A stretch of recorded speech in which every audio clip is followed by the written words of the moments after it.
बार बार 21 सीटों वाली एआईएमआईएम से हिमायत तलब क्यों की जा रही है। इख्तिदार हो वहाँ एक मजबूत अपोजिशन का होना भी इतना ही जरूरी है। इत्तेहादुल मुस्लिमीन मेयर इलेक्शन के लिए सादिया लईक हाजी को अपना उम्मीदवार बनाने की तैयारी कर रही है। तमाम पार्टियां इख्तिदार में शामिल हो जाए तो फिर सवाल ये पैदा होता है कि इख्तिदार में बैठे लोगों से सवाल कौन करेगा। इत्तेहादुल मुस्लिमीन, शिवसेना और बीजेपी साथ में कांग्रेस मिलकर कॉर्पोरेशन में अपना मेयर बैठाने की कोशिश कर सकते हैं। इख्तिदार के साथ अपोजिशन भी मजबूत रहेगा या फिर तमाम पार्टियां एक ही सब में खड़ी नजर आएंगी।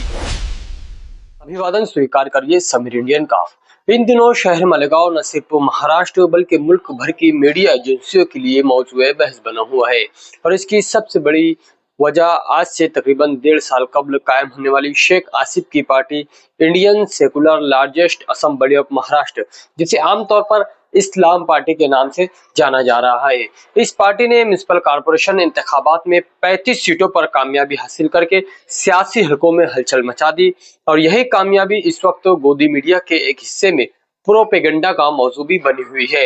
अगर शहर की सियासत पर नजर डाली जाए तो इंडियन सेकुलर पार्टी और समाजवादी पार्टी ने मिलकर मालेगांव सेकुलर फ्रंट के नाम से एक महाज कायम किया था, जिसमें इन दोनों पार्टियों की मजमूई तौर पर 40 सीटें बनती हैं। 84 रुकनी मालेगांव म्युनिसिपल कॉर्पोरेशन में इख्तिदार के लिए 43 सीटें दरकार है, यानी सेकुलर फ्रंट को सिर्फ 3 सीटों की मजीद जरूरत है ताकि वो कॉर्पोरेशन में अपना मेयर बैठा सके। इंतखाबी नतायज की तफसील पर नजर डाले तो इंडियन सेकुलर पार्टी को 35, एआईएमआईएम को 21, शिंदे की शिवसेना को 18, समाजवादी पार्टी को, कांग्रेस पार्टी को 3 सीटें और बीजेपी को 2 सीटों पर कामयाबी हासिल हुई है। इस हिसाब से अगर कांग्रेस की तीनों सीटें सेकुलर फ्रंट के साथ आ जाती है तो आदती एतबार से इख्तिदार का रास्ता साफ नजर आता है। कांग्रेस सदर एजाज बेग के बयान के मुताबिक कांग्रेस भी सेकुलर फ्रंट की हिमायत के लिए तैयार है। इसके बावजूद सबसे बड़ा सवाल यही खड़ा होता है कि जब सेकुलर फ्रंट के पास पहले ही 40 सीटें मौजूद है और इख्तिदार के लिए सिर्फ 3 सीटों की कमी है तो फिर बार बार 21 सीटों वाली एआईएमआईएम से हिमायत तलब क्यों की जा रही है। यही सवाल इस वक्त शहर की सियासी फिजा में सबसे ज्यादा गर्दिश कर रहा है। जमहूरियत का बुनियादी उसूल यह है कि जहां इख्तिदार हो वहां एक मजबूत अपोजिशन का होना भी इतना ही जरूरी है। चाहे पार्लियामेंट हो, असेंबली हो या फिर म्युनिसिपल कॉर्पोरेशन, हर जगह अपोजिशन लीडर यानी विरोधी पक्ष नेता का किरदार इसलिए अहम होता है ताकि इख्तिदार में बैठे लोग अवामी मफाद के खिलाफ कोई फैसला न कर सके और अवामी खजाने पर किसी तरह की आंच न आए। अगर तमाम पार्टियां इख्तिदार में शामिल हो जाए तो फिर सवाल ये पैदा होता है कि इख्तिदार में बैठे लोगों से सवाल कौन करेगा। दूसरी जानिब ये दलील भी सामने आ रही है कि सेकुलर फ्रंट एआईएमआईएम को इसलिए भी साथ लाना चाहता है क्योंकि अंदेशा जाहिर किया जा रहा है कि मजलिस इत्तेहादुल मुस्लिमीन, शिवसेना और बीजेपी साथ में कांग्रेस मिलकर कॉर्पोरेशन में अपना मेयर बैठाने की कोशिश कर सकते हैं।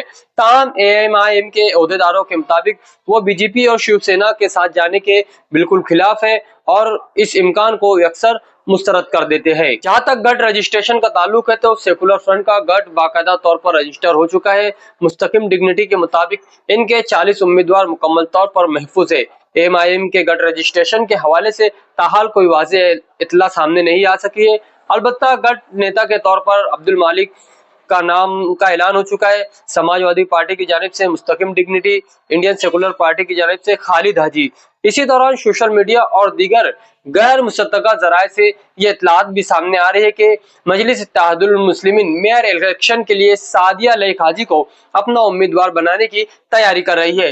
ताहम इस हवाले से अभी तक कोई बाज़ाब्ता या ऑफिशियल ऐलान सामने नहीं आया है। सवाल यही है कि मालेगांव की सियासत किस सिमत जाएंगी। क्या इख्तिदार के साथ अपोजिशन भी मजबूत रहेगा या फिर तमाम पार्टियां एक ही सब में खड़ी नजर आएंगी। इस सवाल का जवाब आने वाले दिनों में मिलेगा, मगर इस वक्त पूरे शहर के साथ साथ रियासत और मुल्क की नजरें मालेगांव पर टिकी हुई है। इस पूरे खबरनामे पर आपकी क्या राय है, कमेंट सेक्शन में हमें जरूर बताएं। देखते रहिए इंसाफ टीवी इंडिया। अगर चैनल को सब्सक्राइब नहीं किया है तो सब्सक्राइब कर लीजिए।